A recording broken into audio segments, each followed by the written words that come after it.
guys. Hey guys, Joe's broken a chair, so we're just going to... Broken 2 chairs. This is a second chair. We're just going to get into it, I think. Look, on the bright side, I'm still big enough to break chairs. I mean, yeah, you just smash them. I've broken 2 of my 3 garden chairs. I'm just not going to move. Let me... I'm stuck. This is the professionalism we're bringing to you guys. So Joe's not very well. We're not actually doing this, are we? Yeah, this is going in. Joe's not very well, so I thought I'd intro us. Yeah, I'm ill, and the chairs. And he's breaking chairs. I'll intro us. He's just moving around. What we're going to do is talk about some topics we've been asked a lot about on the forum and asked a lot about on Instagram, which are essentially how to regulate the nervous system into that kind of parasympathetic tone, how to relax. Joe and I have been putting a lot of content recently about like meditation, breath work, journaling, all which seems probably a little bit wanky or a little bit hippie, but we'll kind of come into why that's important. What's that like? And we also... I think this is great content. And all, people know it's real. And also about how we can let go, which is kind of what we're doing now, just relaxing into it, about with like training, nutrition. Not to say we don't want to handle it, but I think the way I described it to Joe beforehand is just loosen your grip. This is our only option. We're just going to go into it. Fuck it. So, Joe. So, Joe, no. Yeah, so like Matt was saying, we would like to talk a little bit today about autonomic nervous system function in general and how that plays into your progression as a physique athlete, or if you're watching this and you're a performance athlete, or if you're watching this and you're gem pop and you not only want to improve your body composition, but also, interesting aside, not to get too philosophical too early, but just improve your experience of life in general. And as Matt said, I've been putting out a lot of content on this recently, primarily because it became a bit of like a... You got into it because it was like a bit of a rabbit hole for you, wasn't it? Yeah, so I was having some kind of personal issues of which I knew that I needed to address with increased recovery. Like towards the end of last year, I'd sort of gotten myself into a position where I knew that I was in this constantly very sympathetically stressed state. I was waking up in this very typical fight or flight, high cortisol, high adrenaline state. And with being so busy, I'd let a lot of my quote unquote self-care behaviors slip. And I essentially wanted to know how to optimize the recovery process. So I delved into the rabbit hole and have read a ton of material, not only research-based data, but also actual book data, would you call it that, on this topic recently, and have been fascinated with the way that it could be mirrored over to physique athletes as well. So I started putting out some content on Instagram, that carousel-based content, and I didn't know if it would do well or not. I was like saying to Jazz, do you reckon I should post this? Like, for example, the affection Yeah, the one on in bodybuilding. Yeah. And somewhat to my surprise, it's done really well, and it's got more saves than anything else I've ever posted. So obviously people want to know about it. So thought we'd talk a little bit about it today. I think people are generally struggling. Like, I would characterize what you were going through as burnout. Yeah. That sort of feeling. And it takes a long time. Like, I'm still not, quote unquote, like recovered now. I'm still having, my baseline anxiety is still higher than it was. Oh, yeah. And, you know, things like this. But a significant improvement from what I've learned about how to regulate it thus far.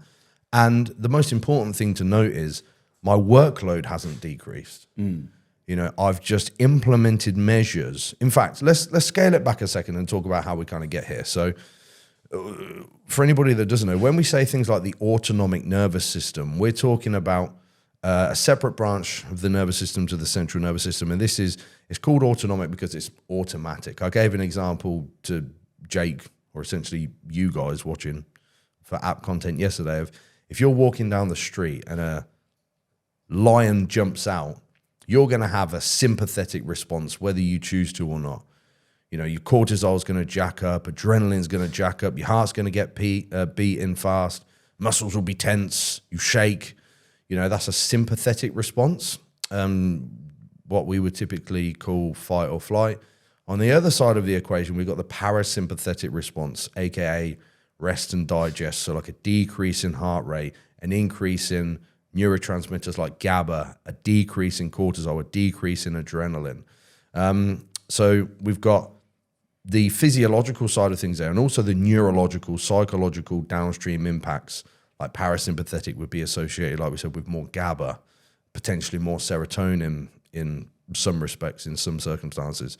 Whereas sympathetic, we're talking catecholamine output, cortisol, glutamate, adrenaline, noradrenaline, things like that. And if you're assessing things on like a 24-hour basis, if you are not balancing this is an oversimplification, but I think it makes sense for the grand scheme of, I mean, it's essentially true, but it is more complicated than this.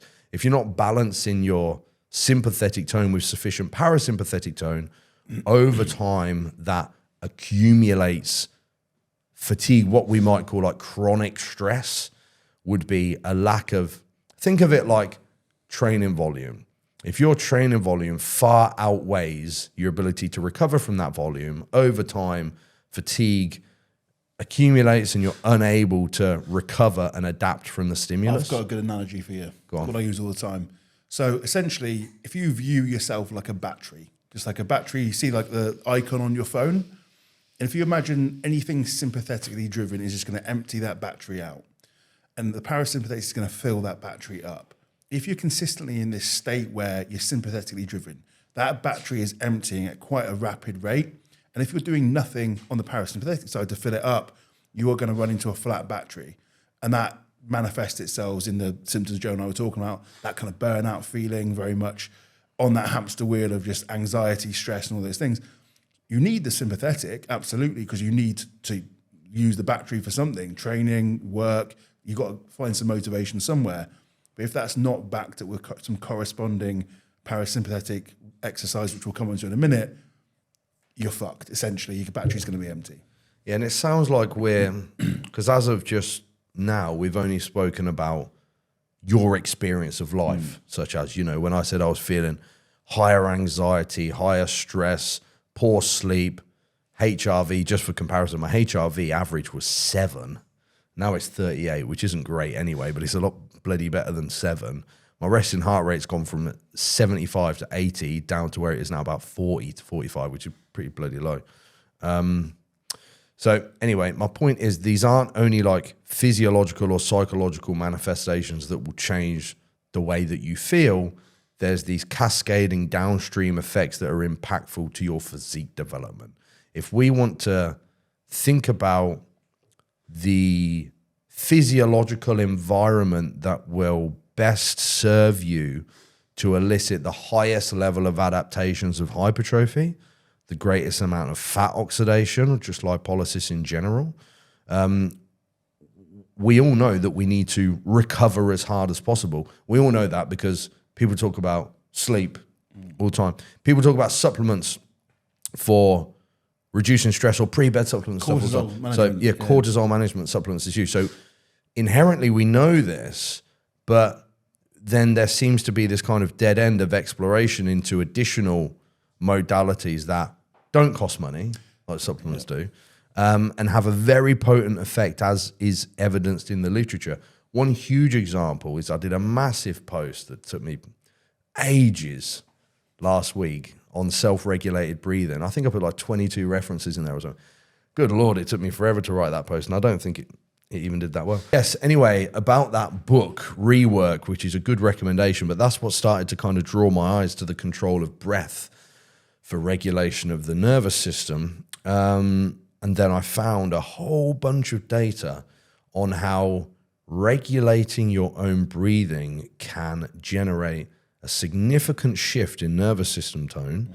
The most common form of self-regulated breathing obviously being meditation, or breath work practices in general, some yoga practices, but also just the act of regulating the breathing. You don't even need to attach a degree of mindfulness to it or specific awareness to the breath or anything like that, just the physiological mechanism. So where I'm going with this is We're all breathing all day anyway. So you can build in rituals of just remembering to regulate your breathing in a specific Cadence. Cadence is the perfect word, thank you. To generate more parasympathetic tone per 24-hour basis. So I started to do things like, okay, every time I'm walking the dog, I'm going to regulate my breathing. Every time I'm cooking, I'm going to consciously regulate my own breathing. And I started to build in meditation, which I had slipped on again, which is a terrible thing to do. I'll just drop this in here. Meditation isn't a terrible thing to do, but what I had unfortunately fallen prey to was only doing the things I'm supposed to be doing when things are bad. Yeah. And when it's good, you when drop it's good, forget it. Yeah, that reminds me of this philosophy quote. Was it like, when the blind man learns to see, he throws away the stick that carried him? Yeah, something like that. I think that's the quote. It sounds good anyway. Let's roll with it. If that's not a quote, and I've just made that up, then God damn, I'm sure it is. Read that in probably some Chinese philosophy book at some point. Anyway, so an example of how this regulated breathing would look, as I said, as long as the exhale is longer than the inhale, from what I've read, even slowing down your breathing to like box breathing, which has the same inhale and exhale, seems to have a potent effect. But the longer exhale versus shorter inhale has the most robust effect. So, and breath holding as well, funnily enough. One of the things I tend to see as soon as we start talking about breath work or anything that's deemed as like holistic, people turn their nose up at it. They're like, give me the fucking drugs. What's the best training program?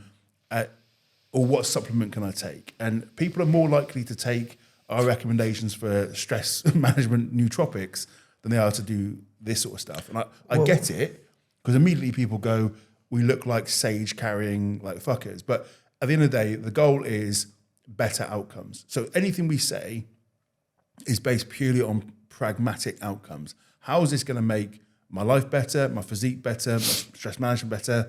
I'm going to feel good, all these things. And I'm going to come on a tangent and come back to it. So you look at why stress management's important, the elements that Joe's mentioned, but look at the top performers in anything, right? Look at Ronnie Coleman, how fucking chilled he was all the time, right? There's something to be learned from that. Usain Bolt, before he runs a 100-meter final, chilled as anything. You look at people that are relaxed at the top level, they're usually ones that have got the best performance, or in the case of Ronnie, just an absolute mutant, right? Because if you're getting loads of sleep, if you're relaxed, you're going to have better outcomes. It's not just because we believe in the Zen power of these things. But as you guys listening, you probably want some practical recommendations. Like, what's the practical ways I can do this? Before you do practical recommendations, can I touch on something you mentioned there? Sorry, I know I talk for ages, but unfortunately, this is one of those... It's a Doghouse chat. So this is one of those obsessive things that I can't stop talking about at the minute, that autism intensifies. I mean, no offense by that. I've never been diagnosed autistic, but I mean, we can do that right now if you want. We'll see. Yeah, might not even need a doctor. Forgot what I was going to say. Oh yeah, so you mentioned a lot of people would be like, just give me the drugs. Yeah. Well, this is the thing. If you look at what these drugs do, or let's start with supplements, something like KSM-66 and ashwagandha. What does that do? Well, its actions are essentially purely at GABA. You know, I believe it's a positive allosteric modulator of GABA. So our primary inhibitory neurotransmitter, Relora, that's a GABA positive allosteric modulator. What about benzodiazepines? They bind as an agonist to the benzodiazepine site of GABA. You know, so all of these things are shifting up GABA so something like L-theanine, decreasing glutamate, or NMDA antagonists like ketamine or lesser so agmatine sulfate, et cetera, et cetera. They decrease glutamate or increase GABA. And what I found in this literature, when they study neurotransmitter shifts of people doing breath work or just self-regulated breathing outside of a mindfulness practice or yoga, you see exactly the same thing. You see an increase in GABA, you see a decrease in catecholamine output, decrease in cortisol, decrease in glutamate, decrease in adrenaline. So the same physiological brain state. There's going to be varying magnitudes, though, I imagine. You know, if I slammed a bunch of Xanax, the action on GABA is going to be much higher. But then it makes me wonder, well, who's to say, let's say you're somebody that's been meditating for years and can eliminate thought extremely quickly and be dead present in like silence if you're very well practiced. I imagine they'd have a pretty significant shift in GABA. You talk about pragmatic outcomes, looking at the most successful bodybuilders as well. Look at all of these people that have spent years at retreats as well. Are they not the most peaceful, relaxed people you've ever seen? We can go on the side. Is it the people that are naturally relaxed drawn to that, or the other way around? I think it's people that have huge issues, because I've been reading a lot of books from monks recently. What was that one that I read? Handbook for Hard Times. The guy was like a drug addict. Right. Severe depression, suicidal. Became a Buddhist monk. Right. Oh, you're asking me of book recommendations. Let's go for it. That is a bloody fantastic one. Shout out Emma Thackeray for recommending that one. I think I might reread that one, actually. That was really good. But yes. Keep talking, because I was going to say something. I got the No, well, basically what I was saying is, all well and good to use supplements, and if you specifically have like an anxiety disorder that requires supplementation of a benzo, like absolutely requires it, or like specific use cases for it or something, or a beta blocker or whatever, fine. But here's a free, safe, easy option that it has a large magnitude of effect. I think the biggest issue where people look at meditation or look at this sort of stuff is they look at how long it's going to take to have an effect. When you take Xanax, pill, done, right? It's done. You haven't got to think about anything, which is why I always look at like the biggest ROI tool. Now, got no sponsorship whatsoever. There's an app I use called State, State. It's basically got like 5 or 6 little exercises for breath work. They're 5 minutes long. The shortest one's 2 minutes long, and the one before bed's like 4 minutes long. All it is a little guided inhale, exhale, and hold on the screen. And as a real simple sort of starter for 10, recommend that to all my clients, and anyone that's used it loves it, because you can use. There's probably other better apps, right? Like Insight Timer, I know you love. There's a lot of these things that work really well, but I always think, what's the shortest thing to get a biggest ROI? Because we're attention span driven and we want it now. So this app as a specific, and since I've been using it, not only is, like Joe said, resting heart rate's come down, but the ability to switch between tasks. So let's say I train in the morning, right? I come back, and just before I start my work, you can feel a bit brain foggy. I've been up since 5:30, just trained, feel a bit fucked. 5 minutes breath work, immediately, like I'm good to go, just from that kind of shift to parasympathetic, reoxygenation of the brain, and we're good to go. So I've actually just downloaded this app as Matt was speaking. I can't believe I haven't heard of it.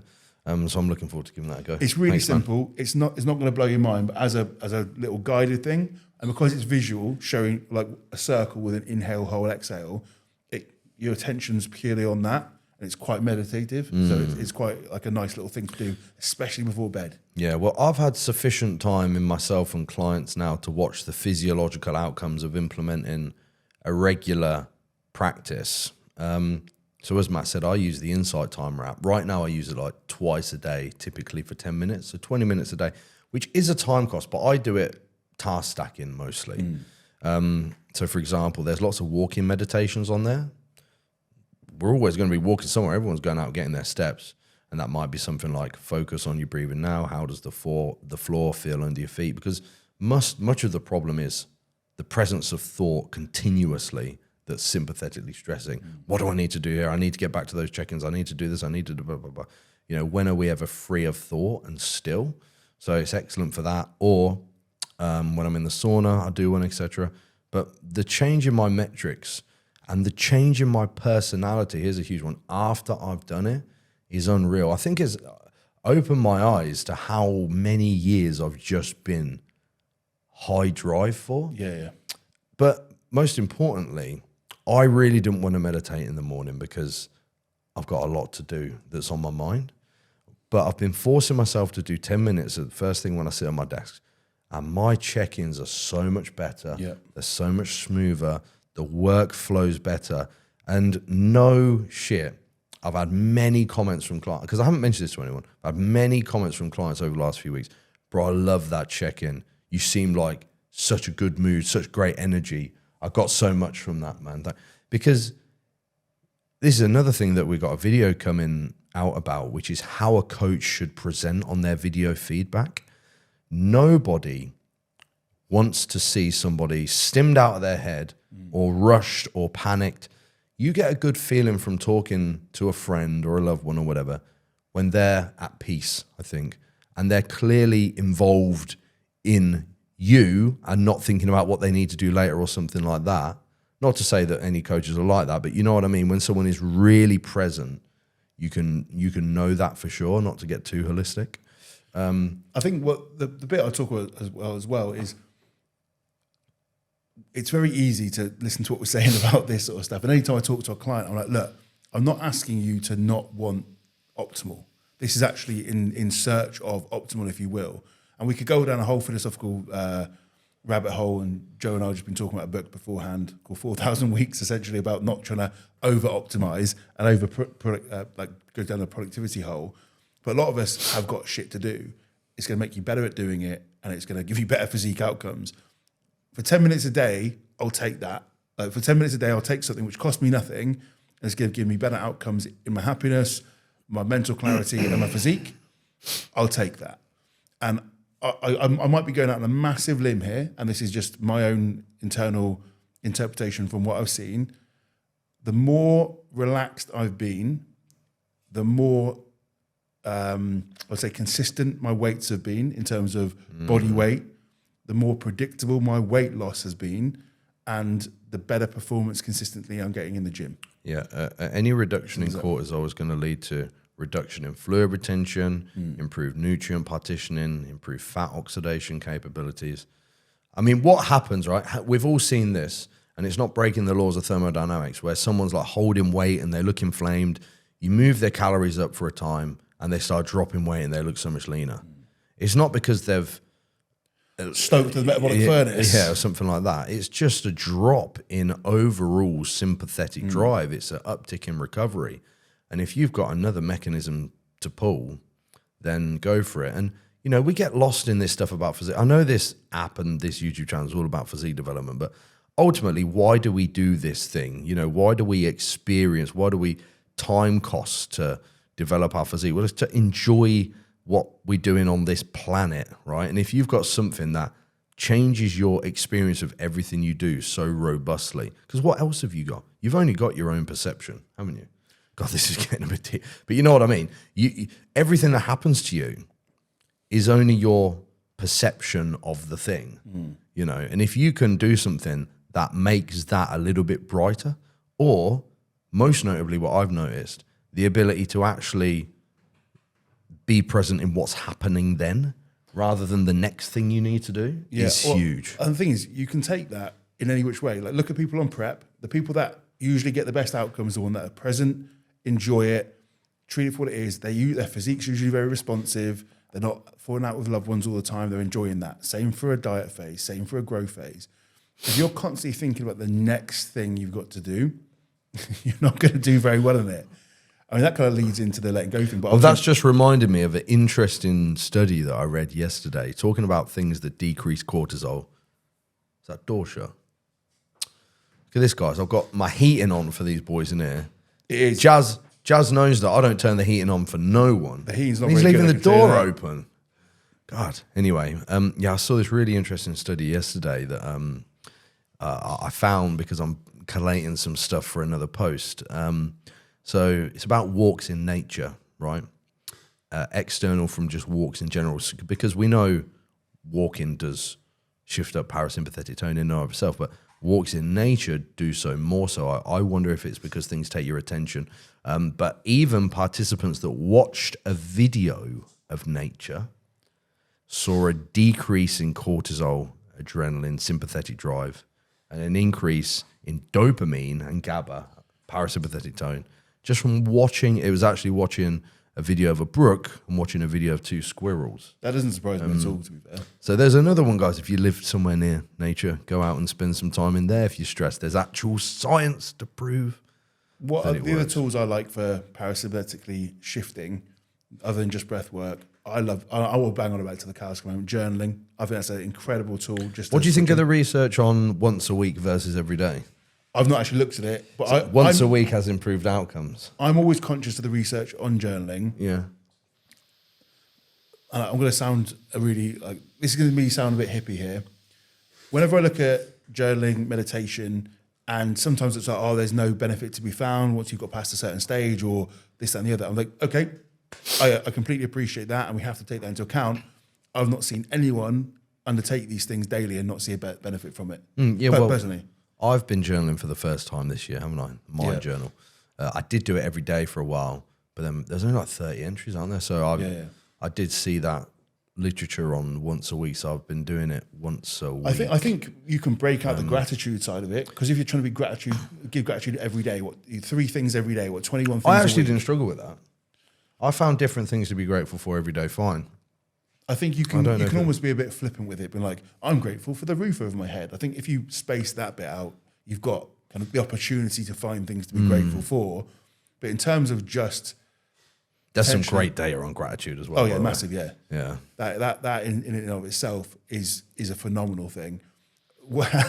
Just going on a complete tangent here, one of the things I like to do in journaling, fuck me, this sounds like definitely not a physique development podcast, but we are on that. It's all, like we said at the beginning though, if you do that, because bodybuilders, this is the thing, I could tell my clients to eat sand and they would do it if I could convince them. Yeah.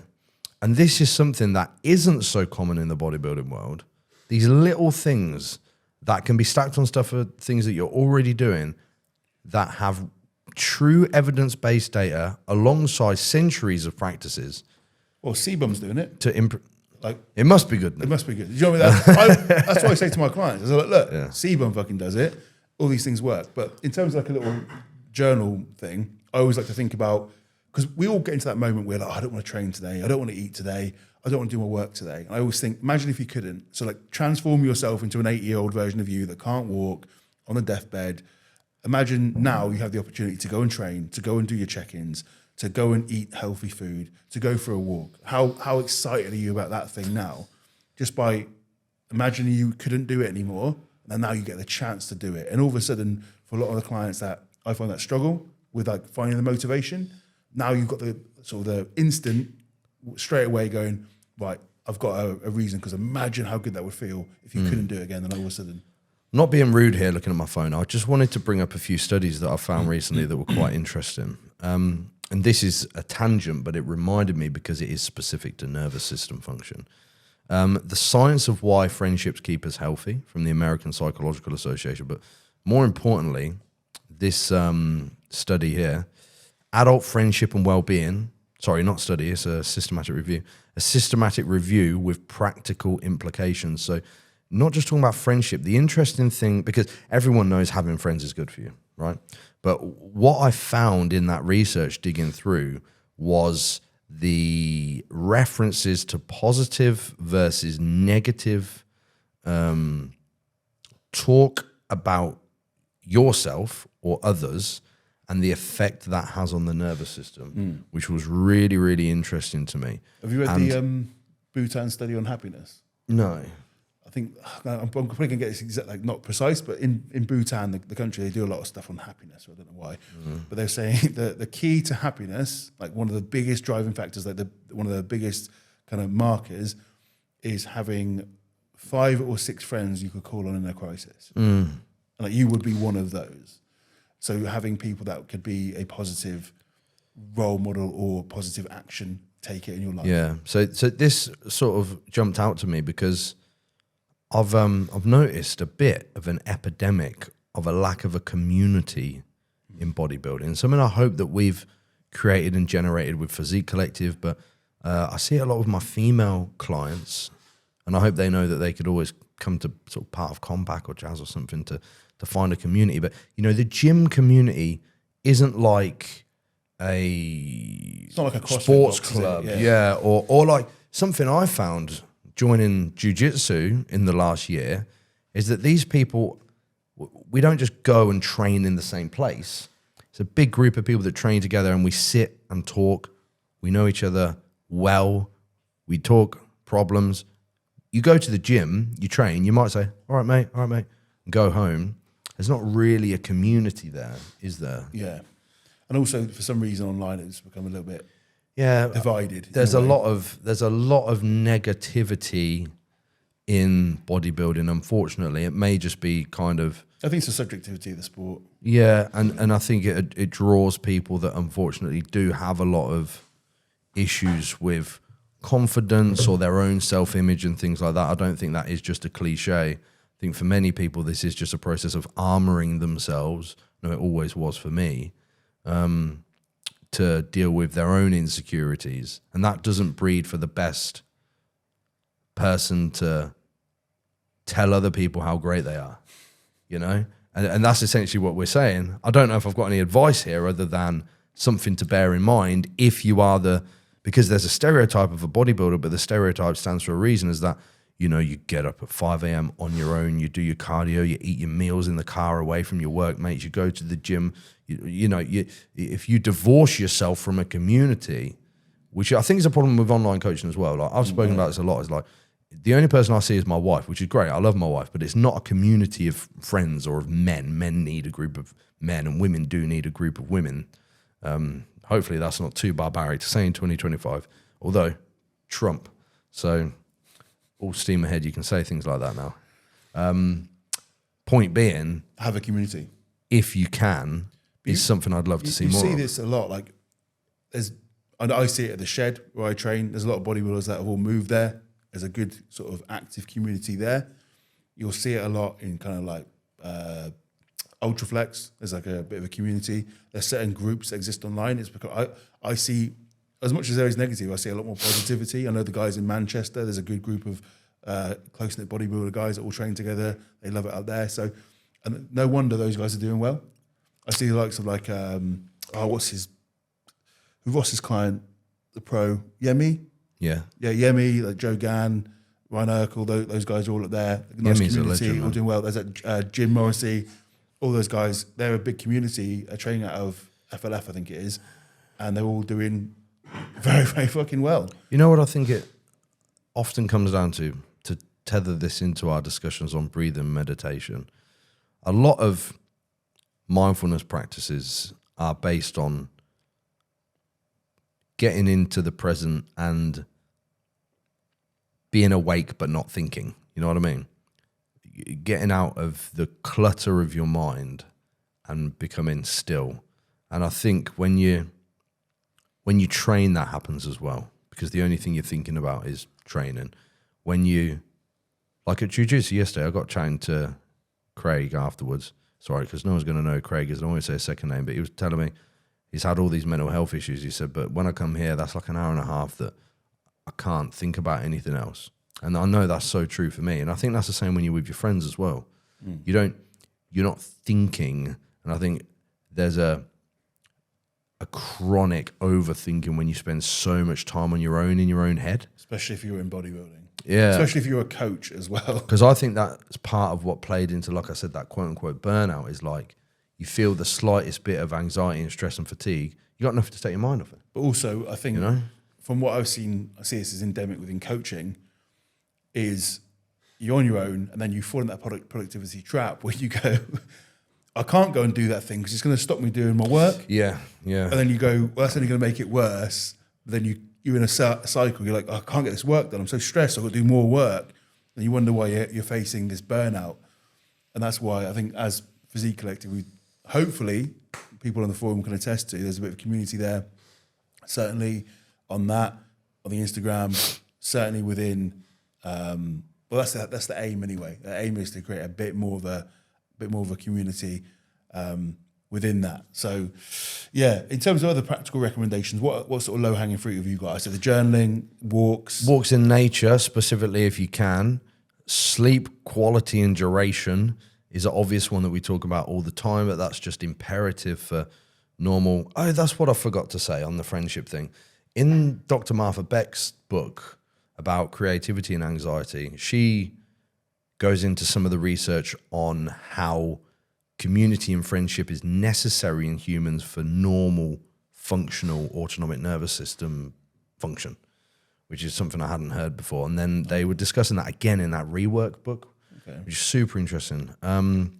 But anyway, yes, the self-regulated breathing and or meditation, yoga, controversial one, but it's true. Cold exposure is something via vagus nerve activation that drives up parasympathetic tone post-cold exposure and decreases catecholamine output. Likely through the same mechanism, because I was reading some studies on like muscle tension and decrease in anxiety. For example, people with anxiety disorders, if they get them to like squeeze their fists or squeeze their head, and then relax. So maybe that's what happens with a cold exposure. So, and I really like cold exposure, but it is something that you obviously have to moderate and keep away from. There is a big like dopaminergic driver as well. You got like a big dopamine hit afterwards. Like on all my rest days, I have a solid 5 minute, and contrast as well. Sauna is another one that drives up parasympathetic tone post sauna.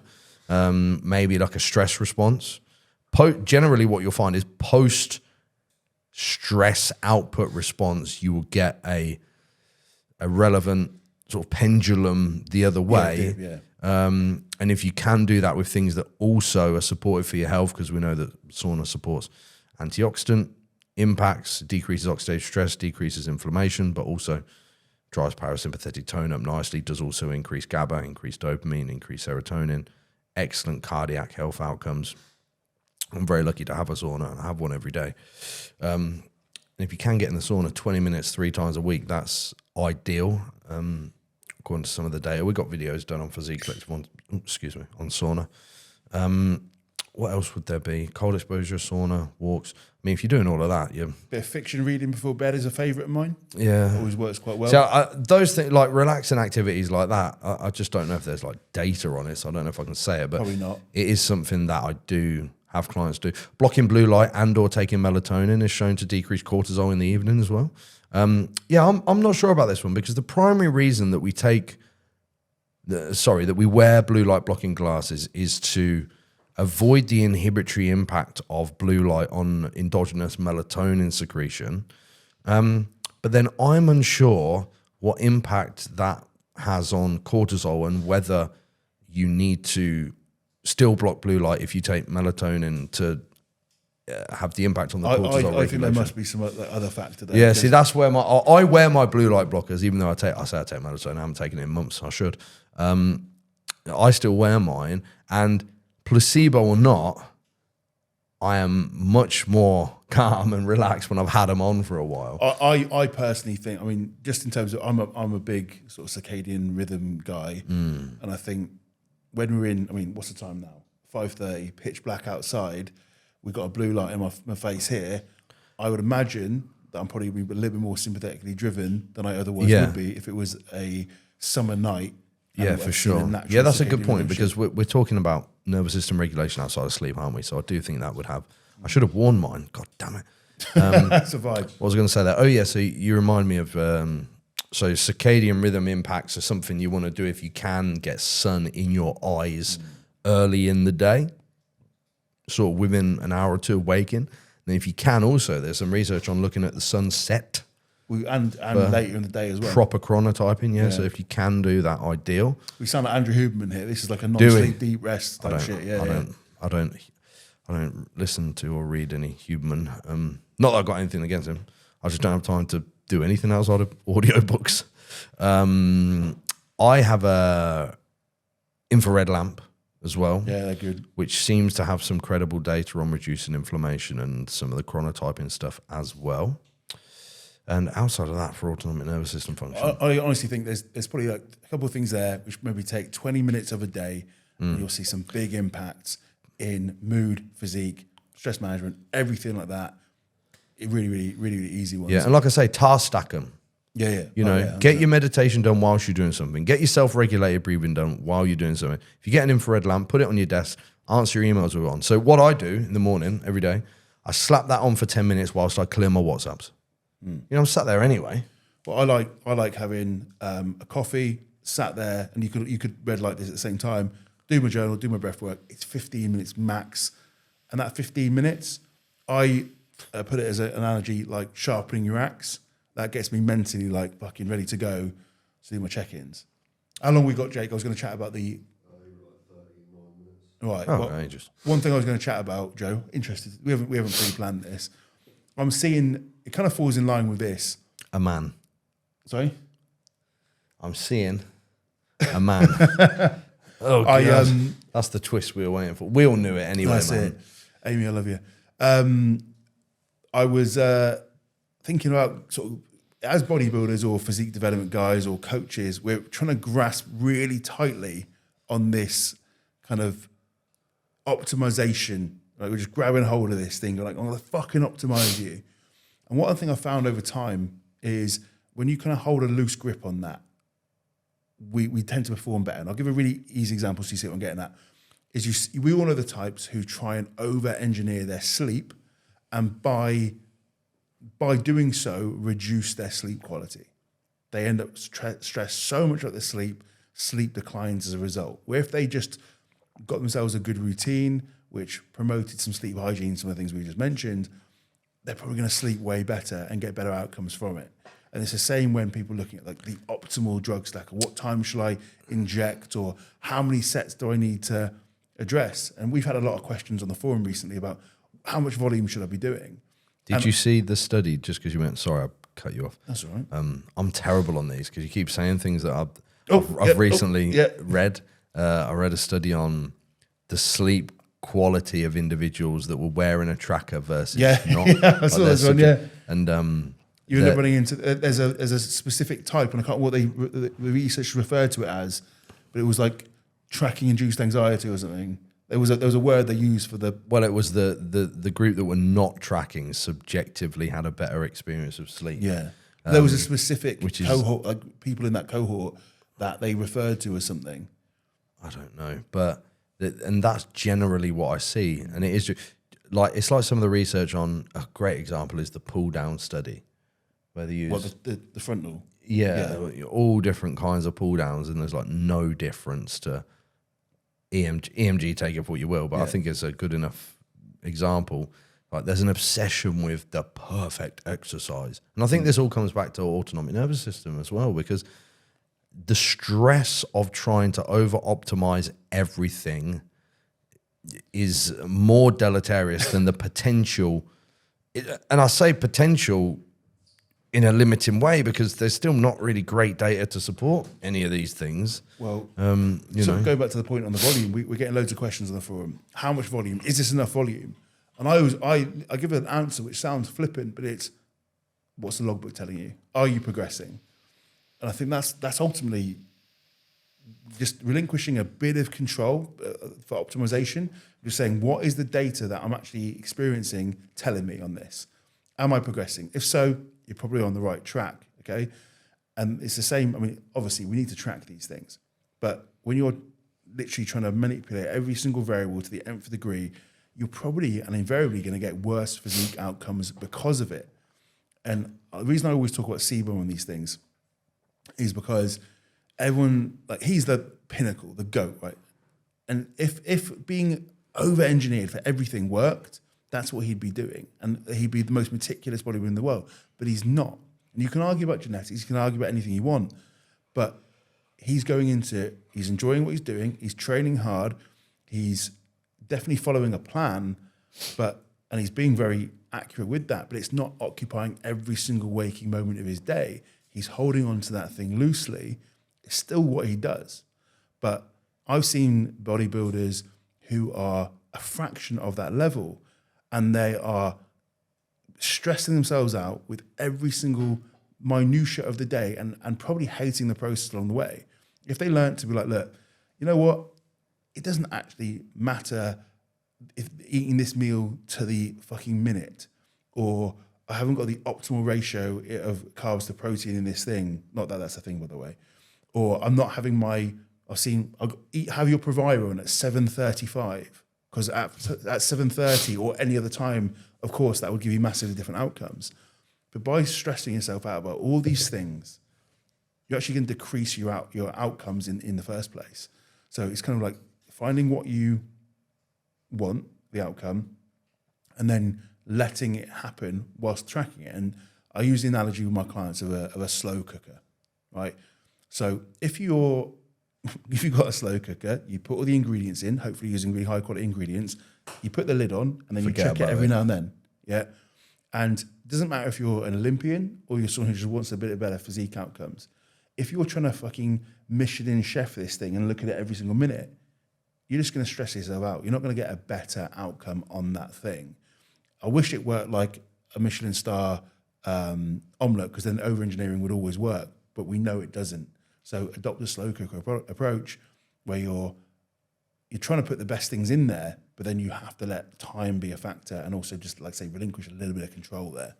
Yeah, put more time into resting and relaxing than over-obsessing about inputs that seemingly make no statistical significant difference. And I think one argument people make is like that they will actually save time or progress faster, you know, but it's never the case. It's the same thing as that Oliver Burkeman describes in the 4,000 Weeks, where, you know, if you look at financial economics guys from the 70s, they had predicted that by the 2000s, people would only be working 3 hours a day. And our biggest problem would be, what are we going to do with the rest of our time? When actually what we did was we kept up that productivity hike, but we just decided to continue working just as much and do more. I've got a great example based on what you just said then. So this is a financial example.